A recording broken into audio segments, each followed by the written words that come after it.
ప్రాయశ్చిత్తం కోసం దుర్గమ్మ టెంపుల్ మెట్లు కడిగావే, మరి ఈరోజు నువ్వు చంద్రబాబు నాయుడు చెప్పింది పచ్చి అబద్ధం. ఆ నెయ్యిలో జంతు కొవ్వు కానీ పంది కొవ్వు కానీ ఫిష్ ఆయిల్ కానీ కలవలేదు అని చెప్పి సాక్షాత్తు సిబిఐ రిపోర్ట్ కోర్టుకి ఇచ్చింది కదా. మరి ఇప్పుడు ఏం గడుగుతారు, ఎక్కడ గడుగుతారు? పవన్ కళ్యాణ్ చెప్పాలి. ఈరోజు భక్తులందరి కాళ్ళు కడిగి మీ నెత్తిన చల్లుకోవాలి. జగన్మోహన్ రెడ్డి గారి కాళ్ళు కడిగి మీరు నెత్తిన చల్లుకోవాలి. ఎందుకంటే ఇది జగన్మోహన్ రెడ్డి గారిని టార్గెట్ చేసి మీరు చేసిన నాటకం కాబట్టి. ఈరోజు ఆయన తప్పు చేయలేదు కాబట్టి ధైర్యంగా నిలబడ్డాడు. తాను తప్పు చేయలేదు అని ప్రూవ్ చేసుకున్నారు జగన్మోహన్ రెడ్డి గారు. ఆయన కాళ్ళు కడిగి చంద్రబాబు నాయుడు పవన్ కళ్యాణ్ నెత్తి మీద చల్లుకోవాలి. ఎందుకంటే మీ అందరికీ తెలుసు, ఆ రోజు పవన్ కళ్యాణ్ తిరుపతిలో మీటింగ్ పెట్టి అసలు ఎంత ఊగిపోయినాడు, ఎంత మాట్లాడాడు. ఆయన ఒక ఎత్తు అయితే ఆయన పక్కన ఒకడు ఉన్నాడు అదే రోజు మీటింగ్ లో. మీరు చూస్తే అరవ శ్రీధర్ వీడు ఇంకా రెచ్చిపోయి డిక్లరేషన్ గురించి నోటికి వచ్చినట్టు వాగాడు. ఈరోజు ఏమైంది? దేవుడు చాచి పెట్టి కొడితే గింగిరాలు తిరుగుతూ వచ్చి పడ్డారు. ఆడవాళ్ళ జీవితాలని నాశనం చేసే వీళ్ళు, ఆడవాళ్ళకి అబార్షన్లు చేసి వాళ్ళని రోడ్డు మీద పడేసిన వీళ్ళు, సనాతన ధర్ములు, వీళ్ళు జగన్మోహన్ రెడ్డి గారి గురించి మాట్లాడే వ్యక్తులు అని అడుగుతున్నా.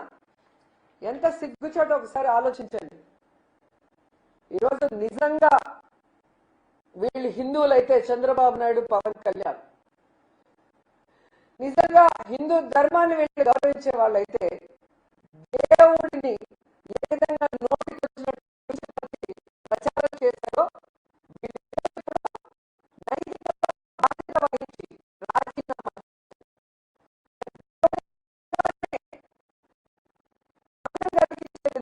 వీళ్ళే కాకుండా చిల్లర మాట్లాడించినందుకు వీళ్ళ మీద సుప్రీంకోర్టు సుమోటోగా కేసు తీసుకొని వీళ్ళని శిక్షించాలి. లేకపోతే ప్రతి ఒక్కడు కూడా దేవుడి గురించి మాట్లాడే వాళ్ళు అవుతారు. ఎందుకంటే ఆ రోజు మీరు హడావిడిలు చూస్తుంటారు. ఒకడేమో మెట్లు కడుగుతాడు, ఒకడేమో వందే భారత్ ట్రైన్ లో భజన చేసుకుంటూ వస్తారు, ఒకరేమో సంప్రోక్షణ చేస్తారు, ఒకరేమో హోమాలు చేస్తారు. ఈరోజు అడుగుతున్న సంప్రోక్షణ చేసిన వాళ్ళని, మహాశాంతి హోమం ఎవరైతే చేశారో తిరుమల కొండపైన, వాళ్ళని అడుగుతున్నా, ఈరోజు ఏం చేస్తారు? మీరు ఏ మొహం పెట్టుకొని మీరు భక్తులకు సమాధానం చెప్తారని అడుగుతున్నా. ఈరోజు పవన్ కళ్యాణ్, చంద్రబాబు నాయుడు అండ్ ఇలాంటి తప్పుడు ప్రచారం చేసిన ప్రతి ఒక్కరి నోళ్లు పినాయిల్తో కడగాలని కూడా భక్తులకు తెలియజేసుకుంటున్నా. ఎందుకంటే మన భగవంతుడిని గౌరవించాల్సిన బాధ్యత, కాపాడుకోవాల్సిన బాధ్యత భక్తులైన మన మీద ఉంది.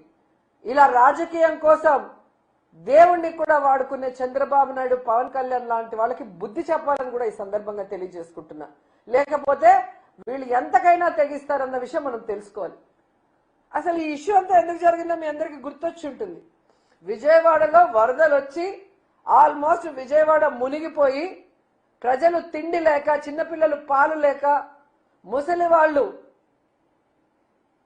ఆ నీళ్ళల్లో మునిగిపోయి ఊపిరాడక అందరూ ఏడుస్తూ గగ్గోలు పెడుతుంటే దాన్ని డైవర్ట్ చేయడం కోసం చంద్రబాబు నాయుడు, పవన్ కళ్యాణ్ ఆడిన నాటకం ఈ లడ్డూలో కల్తీ జరిగింది, జంతు కొవ్వు పంది కొవ్వు కలిసిందన్న అబద్ధం అన్న విషయం మళ్ళీ ఒకసారి ఆంధ్రప్రదేశ్ ప్రజలు తెలుసుకోవాలి.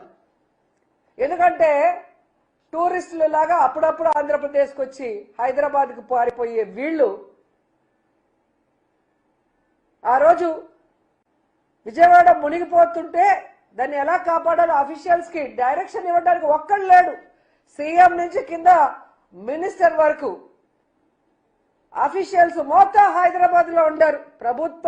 ప్రభుత్వంలో ఉండే ప్రజల పన్నుల డబ్బుని. అందరికీ నమస్కారం, నేను మీ కిరా కార్పేని. జగన్మోహన్ రెడ్డి అత్యవసరంగా ఒక సమావేశం పెట్టాడు, ప్రెస్ మీట్ పెట్టాడు. ఏం మాట్లాడాడో ఒకసారి విందాం.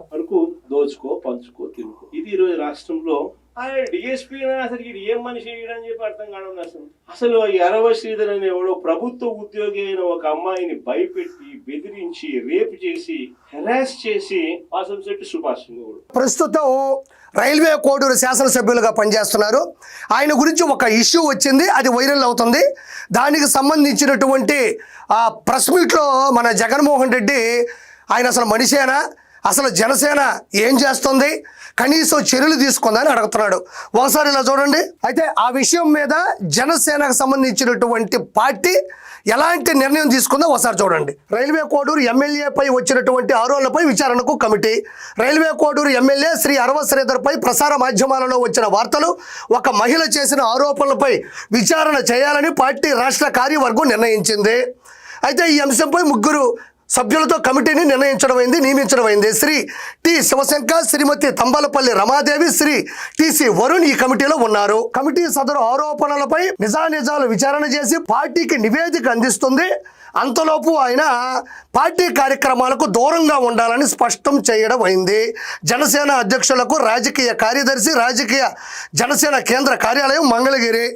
అంటే జనసేన వెంటనే దానికి స్పందించింది. అసలు ఏం జరిగింది, ఎవరి తప్పు ఉంది, పూర్తి నివేదికను వెల్లడించమని 3 కమిటీ సభ్యులతో కూడా జనసేన ప్రధాన పార్టీ కార్యాలయం ఆదేశాలు జారీ చేయడం జరిగింది. అంటే ఇప్పుడు అందులో వాస్తవాలు ఎవరున్నారు, డ్రామా ఆడారా, లేకపోతే ఇతను కాకుండా ఇంకొకటి ఎవరైనా ఉన్నాడా అనే పూర్తి విషయాలని వెల్లడించే దిశగా కూడా జనసేన పార్టీ ఆఫీసు కూడా ఇందులో ప్రమేయాన్ని జరపడం జరిగింది. అయితే ఖచ్చితంగా అతను తప్పు చేసి ఉంటే, అరవ శ్రీధర్ అనే వ్యక్తి కానీ నిజంగా తప్పు చేసే ఉంటే అవి నిజాలు కానీ బయటకు వస్తే పవన్ కళ్యాణ్ గారు ఏమాత్రం సంకోచించరు, వెనకడుగు వేయరు, 100% పార్టీ నుంచి సస్పెండ్ చేస్తారు. ఇందులో నో డౌట్. కానీ ఇక్కడ జగన్మోహన్ రెడ్డి అసలు జనసేన పట్టించుకోవట్లేదు, అతన్ని ఏదో రేకెత్తింపు చేస్తుంది, కావాలనే చెప్పేస్తుంది అని చెప్పేసి జగన్మోహన్ రెడ్డి చెప్తున్నాడు. సరే సార్, నేను ఇంకో విషయం గురించి మాట్లాడతా.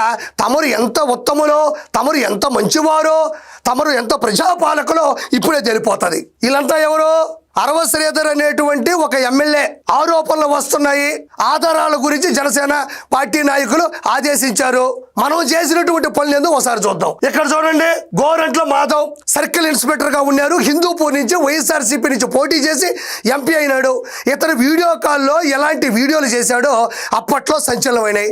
తర్వాత ఎమ్మెల్సీ అనంతబాబు, ఇతగాడైతే ఏకంగా దళిత డ్రైవర్ని చంపి డోర్ డెలివరీ చేసినటువంటి పరిస్థితి, ఆడవాళ్ళతో నీచంగా మాట్లాడినటువంటి వీడియో కాల్ కూడా ఉన్నాయి. ఇక్కడ గమనించినట్లయితే విజయసాయి రెడ్డి, ఈయన గురించి నేను ప్రత్యేకంగా చెప్పనక్కర్లేని వైఎస్ఆర్సీపీ నుంచి రాజ్యసభ సభ్యుడైనాడు.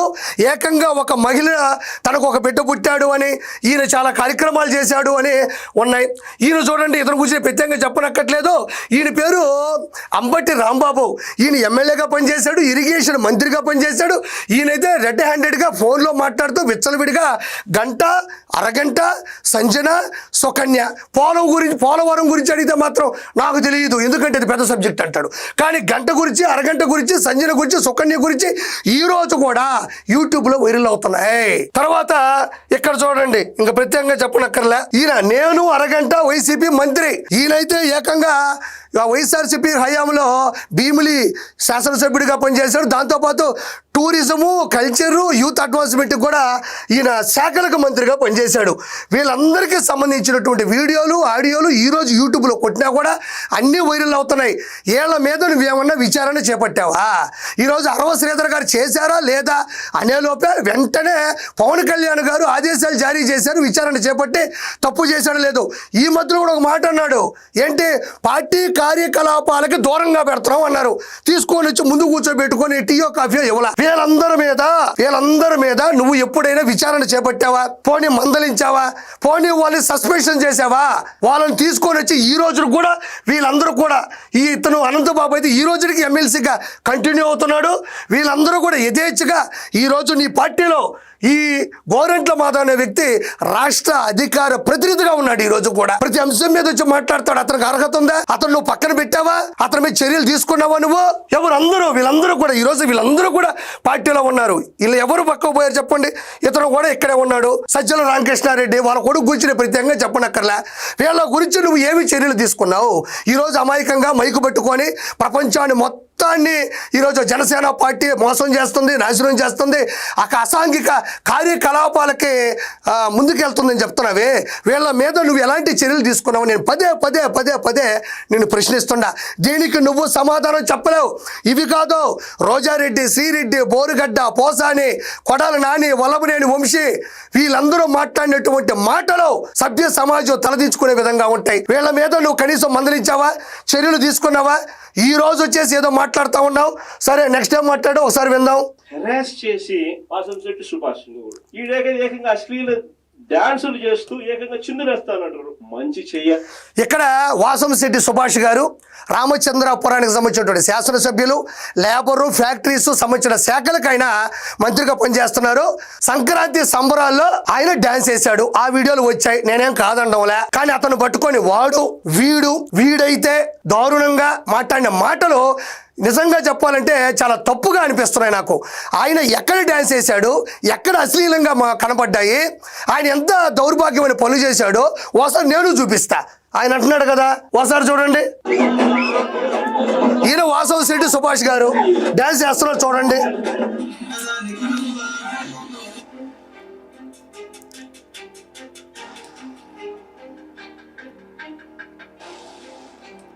వాసంశెట్టి సుభాష్ గారు మొదట డ్యాన్స్ చేసినప్పుడు డప్పు కళాకారులు ఉన్నారు. అక్కడ ఎవరు ఆడవాళ్ళు లేరు, వాళ్ళ మీద చేయలేదు, వాళ్ళ మీద దుర్భాషలాడలేదు, అక్కడ రికార్డింగ్ డ్యాన్సులు చేయలేదు, అక్కడెక్కడ బూతు చేసేటువంటి ప్రయత్నం కూడా లేదు. డప్పు కళాకారుల మధ్యన డ్యాన్స్ చేస్తున్నారు. ఒకసారి ప్రజలకు కూడా తెలియాలి. ఇక్కడ చూడండి, మళ్ళీ చూడండి. ఇదిగో వీళ్ళందరూ ఎవరండి? డప్పు కళాకారులు. సంక్రాంతి సంబరాల్లో ఆయా ప్రాంతాలకు సంబంధించినటువంటి కళాకారులు వస్తే వాళ్ళు పిలుచుంటారు. మీరు మంత్రి కదా సార్, మాతో వచ్చి ఒక చిన్న డ్యాన్స్ వేయండి, మా కళకు కూడా గుర్తింపు ఉంటుంది అన్నారు. ఎక్కడ డ్యాన్స్ చేశారు? ఎక్కడ అశ్లీలత ఉందా? ఇక్కడ గమనించండి. ఇక్కడ రెడ్ శారీ కట్టుకున్నటువంటి శారీ అన్నది సరే, రెడ్ డ్రెస్ వేసుకున్నటువంటి ఒక ఆవిడతో డ్యాన్స్ చేస్తున్నాడు. దారుణం కదా ఇది, మంత్రి శాఖలో ఉన్నాడు కదా అని జగన్మోహన్ రెడ్డి మాట్లాడుతున్నాడు. జగన్మోహన్ రెడ్డికి ఇంగిత జ్ఞానం ఉండదు. మాట్లాడేటప్పుడు అది వాస్తవమా కాదా, నిజాలు ఎంత అని తెలుసుకొని కదా మాట్లాడాలి. చూడండి, ఇక్కడ ఉండేది వాసంశెట్టి సుభాష్ గారు, పక్కన రెడ్ డ్రెస్ వేసుకుని ఎవరున్నారో మళ్ళీ చూపిస్తా. ఒకసారి చూడండి, మళ్ళీ ఒకసారి గమనించండి. ఇదిగోండి, ఇక్కడ చూడండి, ఈ డ్రెస్ గుర్తుపెట్టుకోండి. వాసంశెట్టి సుభాష్ గారు పక్కన రెడ్ డ్రెస్ వేసుకున్నటువంటి మహిళ అంటున్నాడు. ఇప్పుడు ఒకసారి మనం నిజాల్లోకి వెళ్దాం. ఎవరు? నీ కళ్ళు ఏమన్నా కాకులు తీసుకుపోయినాయా?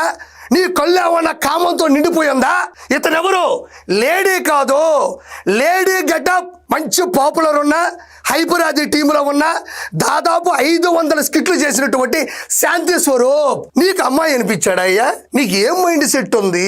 ఏంది ఇది? వాసంశెట్టి సుభాష్ గారు ఇందాక కూడా నేను అందుకే ఫ్రేమ్ ఆపి మరీ చూపించా. ఆ మహిళని గుర్తుపెట్టుకోండి. ఎవరు? శాంతి స్వరూప్. హైపరాది టీంని పిలిపించారు. చూడండి, ఇదిగో మనోడే చేయి పట్టుకొని డ్యాన్స్ చేయండి సార్ అనింది. లేడీ గెటప్, మగాడయ్యా, అతను మగాడు, ఈయన మగాడే. ఇదిగో చేయబట్టుకొని మాతో డ్యాన్స్ చేయండి. ఎక్కడికి వెళ్ళినా, పెళ్లిళ్ళలోకి వెళ్ళినా, ఏదైనా కార్యక్రమాలకు వెళ్ళినప్పుడు సరదాగా డ్యాన్స్ చేయమంటారు. అందులో బూత్ ఉందా, అశ్లీలత ఉందా, అసాంఘిక కార్యక్రమాలు ఉన్నాయా, ప్రజల్ని రెచ్చగొట్టే విధంగా ఉందా, సభ్య సమాజం తలదించుకునేటట్టు ఉందా లేదా అని ఆలోచించి మాట్లాడాలి నువ్వు. ఇది చూడండి సార్, ఇంకా ఇలా చూడండి, ఇక్కడ చూడండి అయ్యా, ఇదిగో ఇక్కడ చూడండి, హైపరాది మనోడు డి డాన్సర్ కొరియోగ్రాఫర్ అభి. ఇదిగో మళ్ళీ ఇక్కడ అంటే హైపరాది టీంని సంక్రాంతి సంబరాలకు పిలిచారు, వాళ్ళు ఈవెంట్ చేశారు. చివరిలో కొంచెం ఉత్సాహంగా ఉత్సవంలో డ్యాన్స్ చేయమన్నారు. ఇది ఇక్కడ ఏడు ఉంది, ఏముంది ఇక్కడ? అశ్లీలత చూపించు. ఇది అశ్లీలత, పొరపాటు వచ్చింది అనుకో బాబు, ఇది నిజం, ఇది విల నిజం, అది నీ నైజం. ఇదిగోండి, అంటే వాసంశెట్టి సుభాష్ గారు శాంతి స్వరూప్తో డ్యాన్స్ చేస్తేనే దాన్ని అంటగట్టి చాలా పెద్ద పొరపాటు చేసేవాడు చిత్రీకరిస్తున్నటువంటి జగన్మోహన్ రెడ్డికి చిప్పు దొబ్బింది. చిప్పు దొబ్బినా పర్లే, అలాంటివి అంటగట్టడం జగన్మోహన్ రెడ్డికి చాలా అవసరం. అయితే ఇప్పుడు మనం గమనించాల్సినటువంటి విషయం ఏంటంటే, వైఎస్ఆర్సీపీ వాళ్ళు మరి ఎలాంటి డ్యాన్సులు వేశారు 2019 నుంచి 2024 మధ్య చూద్దాం ఒకసారి. ఇదిగోండి, ఇక్కడ చూడండి అయ్యా, ఇదిగో ఇక్కడ గమనించండి, ఇది ఓన్లీ డాన్సులు మాత్రమే కాదు. ఇక్కడ చూడండి, ఈ అమ్మాయి అయితే ఏకంగా వైఎస్ఆర్సీపీ కండువా వేసుకున్నది. ఎంత దారుణం! ప్రజలు మిమ్మల్ని అందరినీ గెలిపి, ఇదిగో ఈ అమ్మాయి చేతులు పట్టుకున్నది. ఒకసారి చూడండి, ఇదిగోండి వైఎస్ఆర్సీపీ కండువా. ఏదో ఉత్సవం అనుకుంటా. చూడండి, ఏదో ఐపీఎల్ టీములు ఉంటాయి చూడు, royal Challengers Bengaluru, Deccan chargers Hyderabad, Rajasthan Royals, వాళ్ళందరూ వాళ్ళ లోగోలు వేసుకొని వాళ్ళ బ్యాట్లు పట్టుకొని ఉంటారు చూసారా? అంటే తెలియడానికి ఏ టీం అని. ఈ టీం అయ్యా ఇదా? చూడండి, వైఎస్ఆర్సీపీ టీం. సిగ్గుందా నీకు కొంచెమైనా మాట్లాడేటప్పుడు? లేడీ గెటప్తో, మగాడైన లేడీ గెటప్తో ఉండేటువంటి శాంతి స్వరూప్తో డాన్స్ చేస్తే అట్టగట్టేశావు. ఇక్కడ చూడయ్యా, మీ వాళ్ళ పెర్ఫార్మెన్స్ చూడు. ఏకంగా నేను డాన్సులు తప్పు అనట్లేదు, వాళ్ళ బతుకు తెరువు, వాళ్ళ పట్టుకుంటు కోసం చేస్తారు పాపం. కానీ మన వాళ్ళు చేసినటువంటి పాపం చూడండి. వెనక నాయకుల ఫోటోలు మీ వాళ్ళవే, మీ వాళ్ళే డాన్సులో చూడు. జుబ్బాంకు జుబ్బాంకు జుబ్బాంకు చూడు. ఇదిగో ఇదిగో ఇది చూడండి, ఇది చూడండి, ఇదిగో ఏకంగా ఏమైతే పడిపోయింది అతని మీద. ఆ మనిషి అల్లాడిపోతున్నాడు. అమ్మ బిడ్డ అతన మనోడే కదా, అల్లాడిపోతున్నాడు. ముందుగా మరి నేను మళ్ళీ చెప్తున్నా, డ్యాన్సర్లు కానీ వాళ్ళ అసోసియేషన్ కానీ కళాకారులు తప్పుగా అనట్లేదు.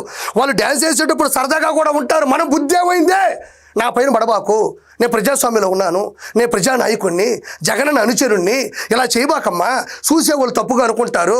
ఏంది ఏంది ఇది? ఎడు చూడు, ఒకరిని మళ్ళీ అడుగుతాం ప్రజలు. చూడండి, అబ్బా అబ్బా, ఒరే నాయనా, ఒరే నాయనా, ఒరేలా. నేను దీని గురించి మాట్లాడదలుచుకోవాలి, ఏమనుకోపకండి.